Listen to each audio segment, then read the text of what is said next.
अब हामी औषधि र आयुर्वेदिक सहयोगले शरीरभित्र चिनी कसरी नियन्त्रण गर्न मद्दत गर्छ भन्ने बुझ्नेछौँ। म मेटफर्मिन हुँ। म कलेजोलाई धेरै चिनी बनाउन कम गर्न सहयोग गर्छु र शरीरलाई इन्सुलिन राम्रोसँग प्रयोग गर्न मद्दत गर्छु।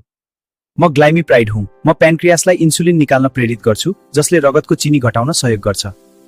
जब शरीरले पर्याप्त इन्सुलिन बनाउँदैन, म सिधै रगतमा पुगेर चिनीलाई कोषभित्र लैजान मद्दत गर्छु। औषधि आफै सुरु नगर्नुहोस्। सही मात्रा र समय डाक्टरको सल्लाह अनुसार मात्र लिनुहोस्। म मेथी दाना हुँ। भिजाएर बिहान खाँदा म पाचन प्रणालीलाई सहयोग गर्छु र चिनी सन्तुलनमा सहयोगी हुन सक्छु।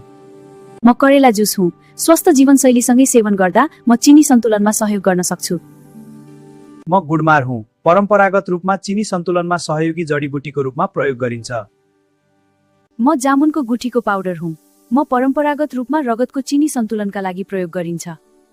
म तुलसी हुँ। म शरीरको समग्र स्वास्थ्य र प्रतिरक्षा प्रणालीलाई सहयोग गर्छु। औषधि र जडीबुटी सहयोगी हुन सक्छन्, तर सन्तुलित खानपिन, व्यायाम र नियमित जाँच सबैभन्दा महत्त्वपूर्ण हुन्।